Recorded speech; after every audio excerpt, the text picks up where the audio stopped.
Bonjour à tous, cette émission est consacrée à acheter vos actions pas chères et les revendre chères. Mais avant, certains auditeurs m'ont demandé de me présenter, peut-être pour vérifier ma légitimité à donner des conseils boursiers. Alors sachez que je suis professeur de gestion, que j'ai fait une thèse de doctorat sur la prime de risque demandée par les marchés financiers et que j'ai contribué à former des générations de conseillers financiers pour qu'ils obtiennent leur certification professionnelle de l'autorité des marchés financiers. Acheter cher et revendre pas cher, c'est un peu faire le contraire de ce que font la plupart des particuliers. Ils achètent en période d'euphorie, mais c'est quand le ciel est bleu qu'éclatent les orages, et ils vendent en panique quand tout va mal. C'est ce que les boursiers appellent vendre au son du canon, et c'est ainsi qu'ils creusent leurs pertes. Comment acheter les actions pas chères? Vous connaissez et appréciez une société, vous désirez participer à son développement en devenant actionnaire à long terme. Mon conseil, prenez le temps.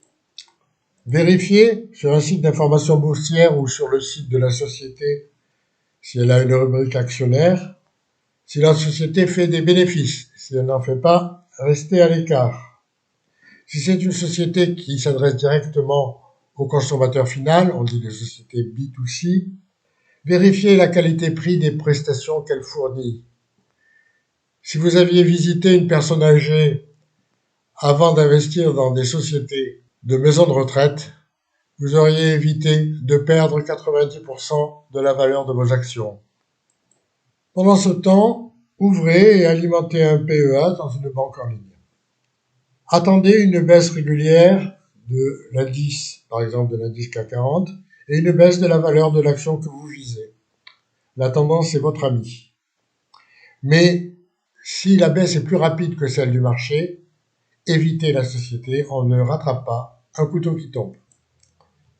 Si le prix baisse, passez un ordre d'achat à court limité, c'est-à-dire que vous fixez un prix maximum où vous voulez acheter.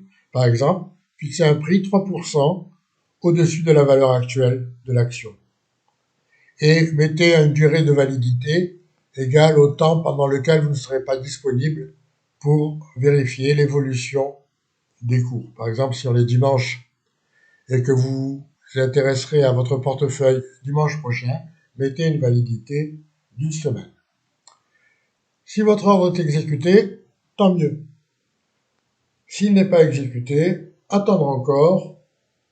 La bourse, comme tout le reste, est cyclique et la patience est votre atout. Votre action est maintenant en portefeuille. Vous avez attendu et réalisé soit une plus-value, soit une moins-value de, disons, 20%, sans compter les dividendes que vous avez peut-être encaissés. Il est temps de vendre. Pour la vente, mon conseil est n'attendez pas. Si vous avez fait une moins-value, par exemple de moins 20%, sachez qu'il vaut mieux se couper un doigt que la main. Et surtout, il ne faut pas arroser les mauvaises herbes de votre jardin. Vous vous êtes trompé, soyez humble et revendez la totalité de votre ligne. Vous avez fait une plus-value, tant mieux, prenez votre bénéfice. Par exemple en vendant la moitié de votre lead. C'est ce qu'on appelle vendre au son des violons. Il ne s'agit pas de passer un morceau de musique quand on vend, quoique ça peut faire du bien.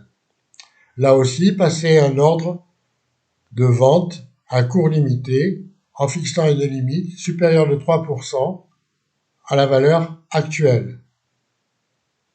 La bourse est volatile et vous risquez ainsi d'accrocher le cours. Pour résumer, disons que c'est une question de timing. Attendre avant d'acheter, ne pas attendre pour vendre, c'est une question de sagesse. Dans le prochain épisode, nous verrons quelles sont les bonnes sociétés dont il faut acheter les actions. Merci à tous et n'hésitez pas à poser vos questions.